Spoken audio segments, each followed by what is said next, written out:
The next question that I would like to deal with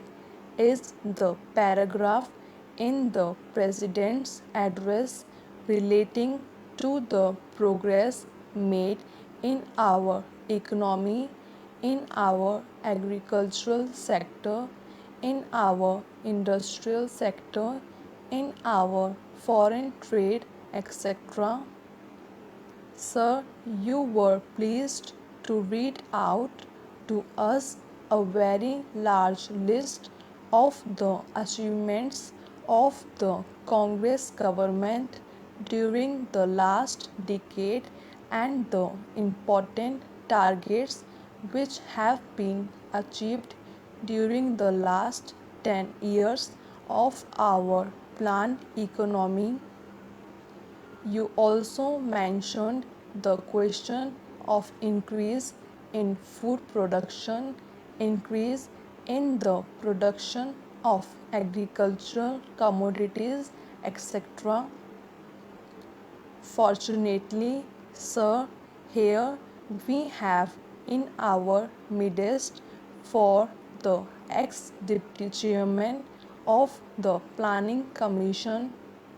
Shri V.T. Krishnamachari, who has addressed a number of meetings and seminars in New Delhi recently,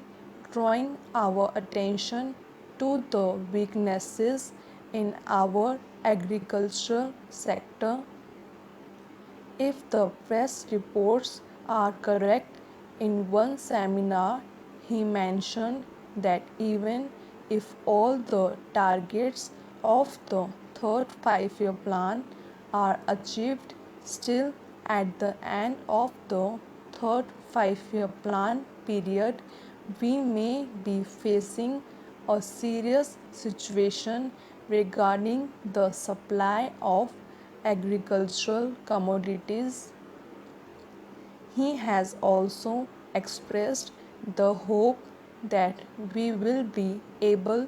to exceed the targets which have been fixed for the third 5-year plan.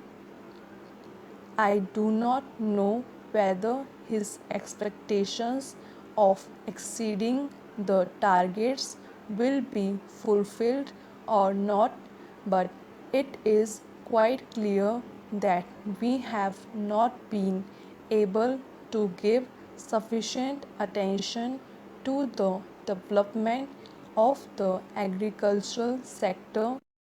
It has also been stated that development of the agricultural sector is one of the most difficult tasks which have been found difficult both by democratic countries as well as by countries in which total planning is going on.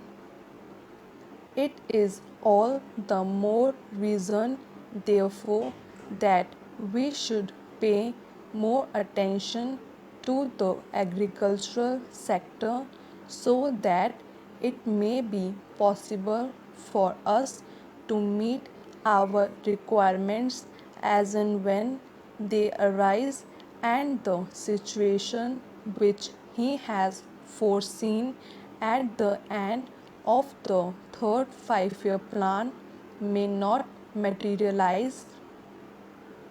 It is no use merely taking refuge behind some of the figures which have been compiled and narrating the progress which has already been achieved. We are happy that some progress has been achieved, but we are anxious that more progress should be there, and for that purpose also certain definite steps will be taken. In this connection, I am also happy to hear what the Defense Minister said yesterday in one of his public meetings, namely that the government of India is contemplating to create a setup in any villages wherein our panchayats will be functioning more or less on the lines of parliament. Unfortunately, he did not elaborate that point further, and the press has not thrown any more light to what that exactly means. But if it means that the panchayats will be in charge of the resources that are available in the villages, that they will be a position to determine how best the productive efforts in the villages are to be directed, and in what direction determine what targets are to be achieved, and when the production is there and there is a surplus to be exchanged with other centers in the country, that the panchayats will have their say in the matter on what terms this surplus will be exchanged with other centers in the country. Then I think a very valuable step forward the direction of building our economy on a decentralized basis will have been taken.